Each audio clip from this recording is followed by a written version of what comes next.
The newest wave of rap, at least from my perspective, seems to all run through one man, or some may say one vamp. Playboi Carti. Carti has been something refreshing from the jump, and super different, from the futuristic flowing over Pierre Bourne beats on his self-titled debut in 2017 to the continuation of said futuristic sound with a bit added aggression with a punk style on his 2018 offering Die Lit. But he really brought it all together at once and found his lane, a lane that could only be occupied by him, especially at the time, with his 2020, may I say, classic album, Whole Lotta Red. Whole Lotta Red brought about the most unexplainable trend I might have ever seen within the hip-hop genre.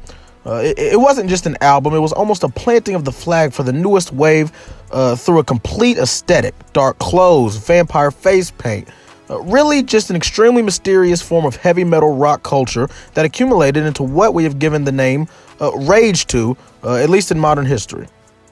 Rage culture has ushered in a whole new wave of artists, and while some also do believe that this was started by Kid Cudi and Travis Scott, and they definitely played a part in it, but the new rage is what I'm speaking on. New rage.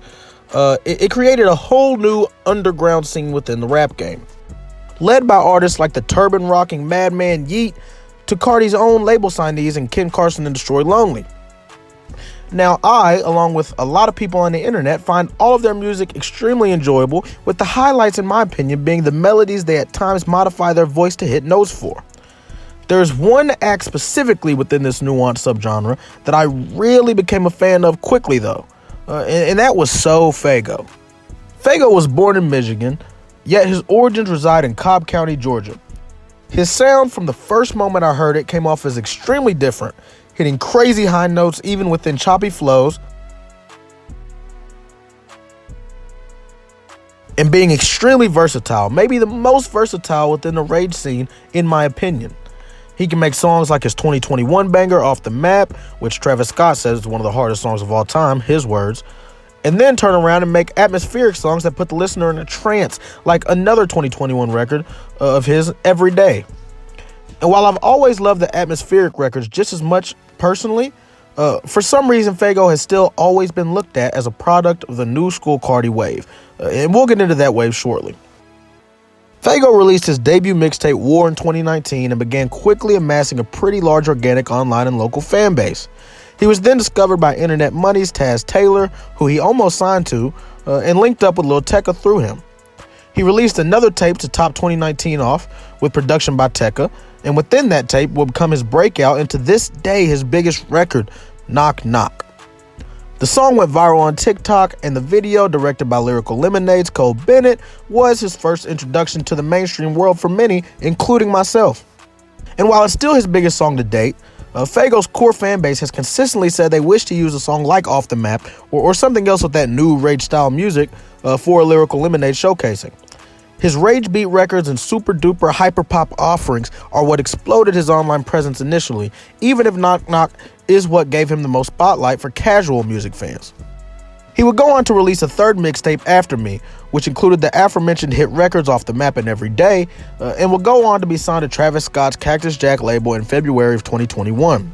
Now, this move stunned some, including myself, as it did seem as if signing to Carti's Opium label would be the obvious move, being that he was and is considered part of the era/wave that Carti created. And with the signing of Faygo's contemporaries Ken Carson and Destroy Lonely, it seemed only right that Faygo became part of the Opium team. But he went with Travis at the end of the day, and what seemed to be the more mainstream route, rather than remain niche, which some view to be Opium's goal and mission thus far musically and stylistically. Everyone became interested in the signing and what it would do to Faygo, as he and Yeet had come to be considered the 1A and 1B of the bubbling underground rage scene at the time, even on another level than the Opium Boys. However, Faygo would proceed to go months and months and months and months and months and months without a new offering, and in the midst of his hiatus, Yeet blossomed into an absolute superstar. By the start of 2022, Faygo would have yet to release even a single from his debut project with Cactus Jack, Pink Hearts, as Yeet dropped tape on tape on tape, eventually leading to the release of his highly anticipated project, Too Alive, with features from Young Thug, Gunna, and more by February of 2022. Faygo will continue to tease snippets from Pink Hearts and leak a song or two to his SoundCloud here and then, but without any official drops, his hype will continue to slow down as Yeet became the main occupier of the leading spot in the rise of the scene. Faygo will continue to tease and tease without dropping until finally releasing B4 Pink, a prelude EP to Pink Hearts, in June of 2022. Now, around this time, the whisperings of Travis Scott and Cactus Jack ruining Faygo already started to blossom a bit, with not only the possibility of them being his reasoning for waiting so long, but also his sound being a bit more mellow and less exotic and in your face than the music that made him a pillar of the underground. Essentially, I feel like he was using his voice more naturally instead of trying to alter it with effects and the things that made him blow up initially. More months would go by until Faygo officially released Pink Hearts on November 11th, 2022. So, at the time of this video being recorded, it's been about a month and a half since the album was released, and thus the question officially can be debated. Did Travis Scott ruin SoFaygo? Now, first and foremost, when addressing this album, I may have to include that while I may be a tiny bit biased, I absolutely loved the project personally.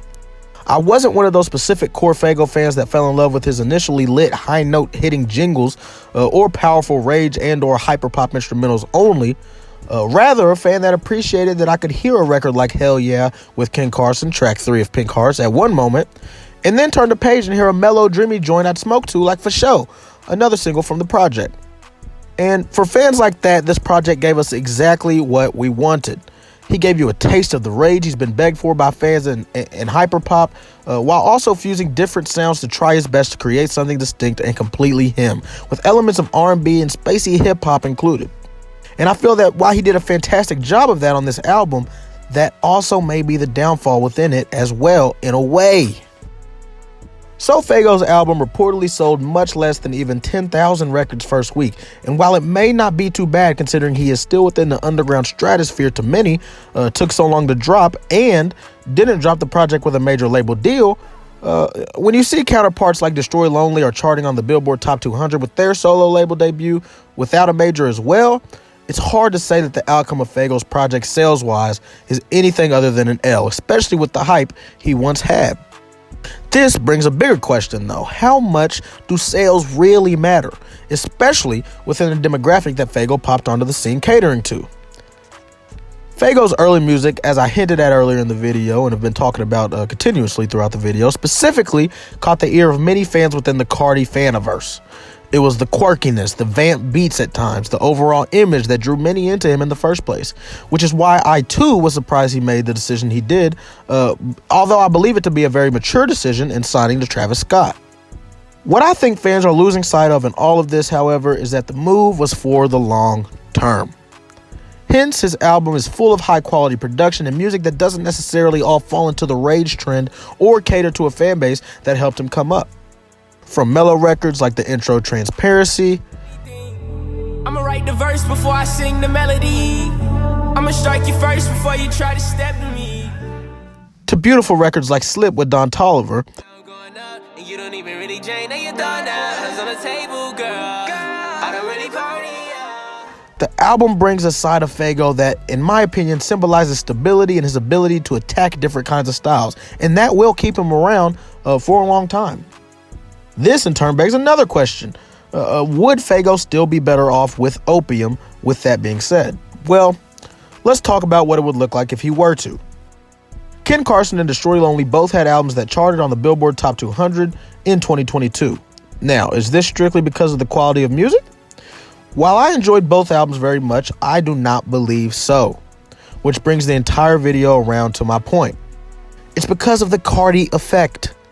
The Carti wave of music and style is currently at an all-time high in terms of trending, and the music both Ken and Lone have dropped this year continue to push that same exact boundary, with dark aesthetics, being self-titled vamps, and rapping over insane instrumentation that often resembles the production from Carti's Whole Lotta Red.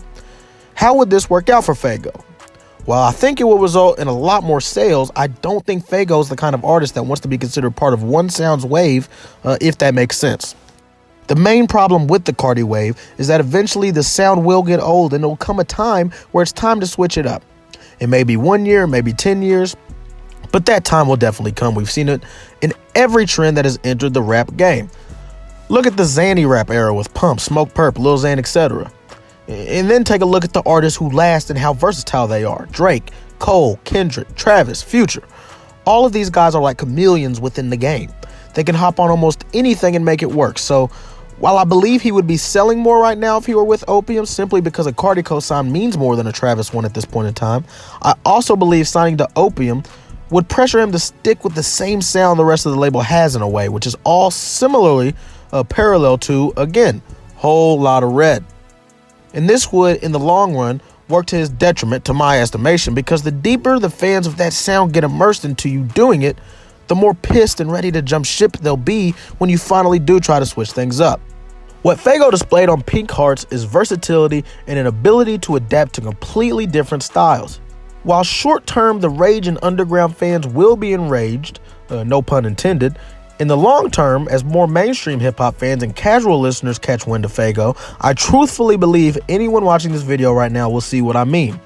While he may have exploded onto the scene being considered part of the rage wave, we have seen too many waves come and go. What lasts is the ability to switch it up into whatever box you need to as an artist. The slow approach to building his mainstream fan base will create fans that will be around for the long haul, rather than him exploding quickly with Opium and then falling off just as quick when it's realized that there is a cap to that sound and it can't really go beyond the internet success and underground majesty it has become. Essentially, I think Faygo sees himself as more than a niche artist, which makes it a bit conflicting that he blew up with a niche fan base. And I don't know if that was by his choice. I don't know if that's what he meant to. It's just the songs that did happen to stick whenever he was initially popping off happened to have that kind of rage sound within the beat. Or at least he was changing his voice to do things like what Carti does with his voice on his albums and on his songs. Now, I don't make this video to say Ken and Lonely or anyone signed to Opium will fall off and or can't switch it up, as I haven't really heard how it sounds when they try it yet. But from what I've gotten in Faygo's catalog thus far, I personally see hella promise in the way his career will unfold, especially when he gets a verse on a Travis album and or releases a project with a major label joint venture. Until then, you will hear the narratives of Faygo has fallen off, Faygo was ruined by Travis, etc. But know that the majority of these claims come from fans of a specific sound Faygo once was known for, which he isn't anymore, and that once that sound falls off, so does every artist boxed into that wave. All in all, I would recommend any fan of fun hip-hop to give SoFaygo's new album a spin. I wanted to make this video to hopefully give some folks clarity as to why you shouldn't lose all hope with Faygo, at least in my humble opinion. The dude makes great art and has a stupid bright future at just 21 years old. I appreciate y'all tuning in. So much more content about the underground wave of hip-hop is coming up. So subscribe if you're into that kind of stuff. Tune in to Instant Classic Podcast every Saturday night. Like I said, a lot more content to come. Like, subscribe, all that. Deuces. I done might start any hoe. I ain't gotta try like that. This shit easy. All up in the road like Cam. Let me stay and ride your lap. I think she need